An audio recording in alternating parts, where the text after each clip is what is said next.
हाँ जी, देखो सबसे पहले हमारे पास रिएक्टिविटी है रिएक्शन विद हाइड्रोजन हैलाइड, जो है हमारे पास है ग्रूव मेथड। ये हमने कहाँ पे किया था, हेलो एल्केन और हेलो अरीन वाले चैप्टर में किया था, जहाँ पे हमने इसकी फॉर्मेशन की थी। ठीक है, तो इसमें ऑर्डर ऑफ रिएक्टिविटी अभी मैंने आपको बताया किसकी ज्यादा, टर्शरी की, सेकेंडरी की, वे प्राइमरी की। और हाइड्रोजन हैलाइड में से सबसे ज्यादा रिएक्टिविटी किसकी है, हाइड्रोजन आयोडिक की। हमें पता है यहाँ से इसका H पॉजिटिव का बाहर निकलना ईजी हो जाता है। ठीक है, जब अल्कोहल किसके साथ रिएक्ट करेंगे, हाइड्रोजन हमारे साथ एसिड के साथ रिएक्ट करेंगे HCl के साथ, तो हमारे में से अल्कोहल का OH और इसका हाइड्रोजन एज ए वाटर की फॉर्म में बाहर निकलेंगे और हमारे पास क्या बनेगा, हेलो एल्केन बनेगा। ठीक है, अगर देखो प्राइमरी है तो हम अनहाइड्रस जिंक क्लोराइड लेते हैं और इसको हीट करते हैं। अगर सेकेंडरी है तो सिर्फ अनहाइड्रस जिंक क्लोराइड डालते हैं। अगर टर्शरी है तो सिर्फ रूम टेम्परेचर में भी हो जाएगी। इससे पता लगता है इन तीनों की रिएक्टिविटी कैसी है, मतलब प्राइमरी, सेकेंडरी और टर्शरी में अगर हमने डिफरेंस करना है तो इससे रिएक्टिविटी से हम इनका डिफरेंस कर सकते हैं। अगर हम अनहाइड्रस जिंक क्लोराइड को यूज करते हैं और in the presence of HCl gas, इस मेथड को हम क्या देते हैं, ग्रूव्स मेथड। ठीक है, एक तो रिएक्शन हमें ये करनी है। नेक्स्ट हमारे पास रिएक्शन है फास्फोरस हैलाइड। ये रिएक्शन भी हमने किसमें की हुई है, हेलो एल्कीन्स में।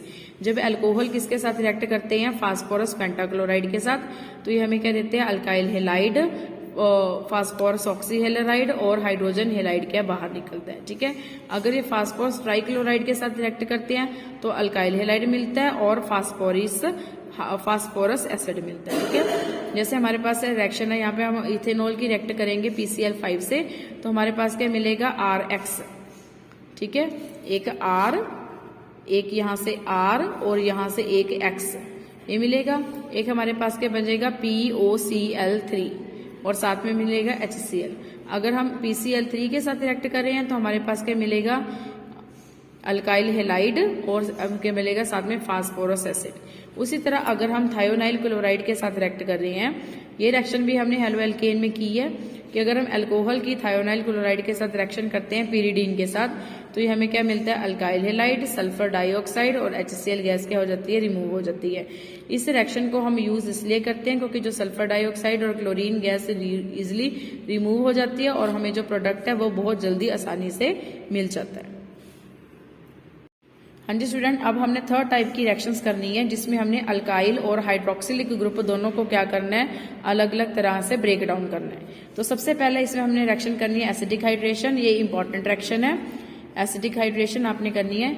इसमें जब अल्कोहल को हम क्या करते हैं, in the presence of acid heat करते हैं तो इट गिव्स यू एल्कीन, तो ये हमें एल्कीन देते हैं। ठीक है, जैसे हमने कल भी किया था कि अगर हमारे पास अल्कोहल है उसको हम हीट करते हैं 443 केल्विन टेम्परेचर पे, तो ये हमें क्या देते हैं, इथीन। तो इसमें एक कार्बन का OH जाएगा, अल्कोहल, दूसरे कार्बन की हाइड्रोजन। ये हमने किया था बीटा एलिमिनेशन। बीटा एलिमिनेशन में जैसे हमने किया था ये अल्फा है और ये क्या है, बीटा है। ठीक है, अगर हमारे पास सेकेंडरी अल्कोहल है तो हमारे पास प्रोपीन बनी। अगर हमारे पास टर्शरी अल्कोहल है तो यहाँ पे भी हमारे पास क्या बनता है, अल्कीन बनता है। तो इसमें जो अल्कोहल की रेट ऑफ रिएक्शन है वो कैसे, टर्शरी का सबसे ज्यादा है, सेकेंडरी कम है और प्राइमरी सबसे ज्यादा है। अब देखो यहाँ पे 443 केल्विन टेम्परेचर चाहिए था, यहाँ पे हमें कितना चाहिए, 440 केल्विन। यहाँ पे सिर्फ 85% सल्फ्यूरिक एसिड यूज होता है और टर्शरी के केस में कितना यूज होता है, सिर्फ 20% सल्फ्यूरिक एसिड क्या होता है, यूज होता है। और टेम्परेचर भी कम लगता है, मतलब रूम टेम्परेचर से भी कम है। देखो 358 है, थोड़ा सा जो टेम्परेचर है उतना ही लगना है। ठीक है, तो इसका जो मैकेनिज्म है उसका हम इस तरीके से करेंगे। सबसे पहले हमने बनाना है प्रोटोनेटेड अल्कोहल। तो हमें पता है जो अल्कोहल है, एसिड हमें क्या देते हैं, H positive ion. Sulphuric acid डालेंगे तो H पॉजिटिव आयन मिलेगा। ऑक्सीजन के पास जो लोन पेयर ऑफ इलेक्ट्रॉन है वो इस H पॉजिटिव पे अटैक करेंगे तो हमारे पास बनेगा OH पॉजिटिव। हमारे पास बन गया प्रोटोनेटेड अल्कोहल, क्योंकि ये फास्ट स्टेप है। दूसरे स्टेप में क्या होता है कि यहाँ से जो वाटर ऑक्सीजन है वो अपने लोन पेयर ऑफ लेके अपने इलेक्ट्रॉन साथ में लेके बाहर निकलता है एज ए वाटर के फॉर्म में। तो हमारे पास क्या क्या बन जाता है, कार्बोकेटाइन। ठीक है, अब जो कार्बोकेटाइन हमारे पास बन जाता है तो जिस कार्बन के पास पॉजिटिव चार्ज है उसके साथ वाली जो कार्बन है वो हाइड्रोजन अपने इलेक्ट्रॉन इस कार्बन को देती है और यहाँ से वो H पॉजिटिव आयन की फॉर्म में क्या खुद बाहर निकल जाती है और इससे हमारे पास क्या बन जाता है, एल्कीन। ठीक है, तो ये मैकेनिज्म आपने अपनी नोटबुक पे करना है। ओके, हाँ जी स्टूडेंट, अब इसमें सेकंड टाइप की हमने रिएक्शन करनी है oxidation. Oxidation of alcohol involve the formation of carbon oxygen double bond with cleavage of OH and CH bond. मतलब ये वाला बॉन्ड भी ब्रेक डाउन करेगा, ये वाला बॉन्ड भी ब्रेक डाउन करेगा, और इन दोनों से हमें से क्या प्रोड्यूस होगी, C डबल बॉन्ड O क्या होगा, प्रोड्यूस होगा। ठीक है, तो this type of cleavage and formation होती है ऑक्सीडेशन रिएक्शन में। इसको हम बोलते हैं हाइड्रोजिनेशन। डी का मतलब रिमूव, हाइड्रोजिनेशन का मतलब है जो हाइड्रोजन है वो रिमूव होती है अल्कोहल में से। And the product of oxidation reaction किस पे डिपेंड करता है कि हमारे पास अल्कोहल किस तरह का है, प्राइमरी, सेकेंडरी और टर्शरी। क्योंकि ऑक्सीडेशन होनी है तो हम इसमें ऑक्सीडाइजिंग एजेंट लेंगे। कौन कौन से ऑक्सीडाइजिंग एजेंट हो सकते हैं, जैसे एक्वस, एल्कलीन और acidified potassium permanganate, acidified sodium dichromate, acidified potassium dichromate, nitric acid, chromic acid, ये हमारे पास के डिफरेंट ऑक्सीडाइजिंग एजेंट है। ठीक है, तो सबसे पहले है कि हमारे पास जो प्राइमरी अल्कोहल है वो रिएक्टर उनकी ऑक्सीडेशन होती है। अल्कोहल की ऑक्सीडेशन होकर वो किसमें कन्वर्ट होता है, एल्डिहाइड में। एल्डिहाइड की फिर ऑक्सीडेशन होती है वो किसमें कन्वर्ट होता है, कार्बोक्सिलिक एसिड में। ठीक है, पर इसमें है कि जो बोथ में इसमें एल्डिहाइड और एसिड में जो नंबर ऑफ कार्बन एटम है वो क्या रहते हैं, सेम रहते हैं जैसे स्टार्टिंग अल्कोहल में था। जैसे यहाँ पे अल्कोहल यहाँ पे एक ही कार्बन है, यहाँ पे भी एक कार्बन है, यहाँ पे भी एक कार्बन है। ठीक है, तो जैसे हम इथेनॉल की एग्जांपल लेते हैं। इथेनॉल में हम क्या डालते हैं, पोटाशियम डाइक्रोमेट एसिडिफाइड, क्योंकि एसिड डालते हैं, एसिडिफाइड पोटाशियम डाइक्रोमेट ले लेंगे। तो पहले ये जो चीज है ये दोनों इसमें से हाइड्रोजन रिमूव होगी, तो ये किसकी फॉर्म में हो गया, एल्डिहाइड। ठीक है, फिर इसकी दोबारा ऑक्सीडेशन करेंगे तो ये ऑक्सीजन इसके साथ अटैच होकर क्या बनाएगी, एसिड।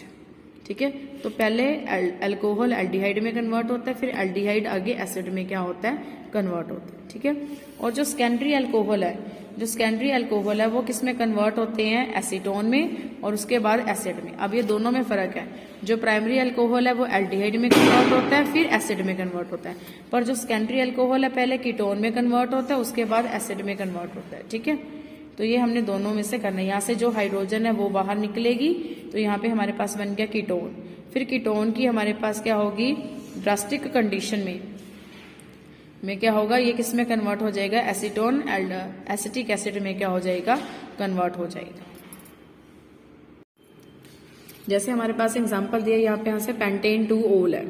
ठीक है, सबसे पहले हम ये सेकेंडरी अल्कोहल है, इसको हम कन्वर्ट करेंगे हमारे पास कीटोन में, सेकेंडरी कीटोन में। यहाँ से ये वाला बॉन्ड ब्रेक होगा, इसकी ऑक्सीडेशन होके किसमें कन्वर्ट हो जाएगा, एसिटिक एसिड, और जो है हमारे पास प्रोपेनोइक एसिड में कन्वर्ट हो जाएगा। ठीक है, पर अगर हम ऑक्सीडेशन को कीटोन की स्टेज में ही स्टॉप करना चाहते हैं तो उसकी जगह हम क्या यूज करेंगे, क्रोमिक अनहाइड्राइड को क्या करेंगे, यूज करेंगे।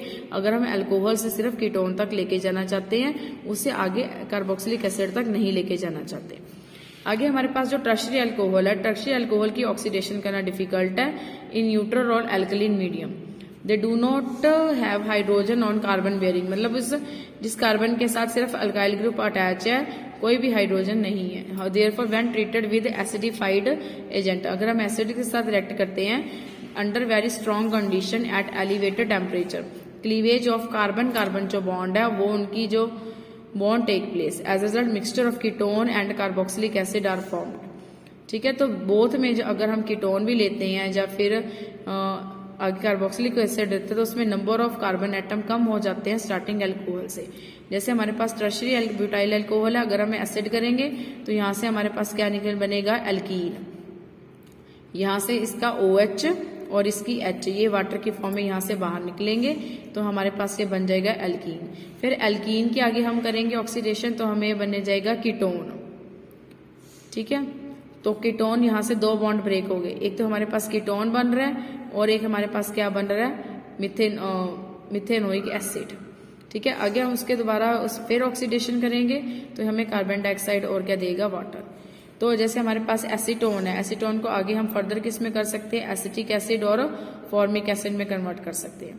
उसी तरह हमारे पास जैसे एग्जांपल है टर्शरी ब्यूटाइल अल्कोहल है, अगर हम उसमें क्या डालते हैं, 4 नेसेंट ऑक्सीजन डालते हैं अंडर स्ट्रॉन्ग कंडीशन में, तो सबसे पहले ये हमें अल्कोहल कीटोन देगा, उसके बाद ये हमें क्या देगा, एसिटिक एसिड और कार्बन डाइऑक्साइड और वाटर मॉलिक्यूल में। ओके।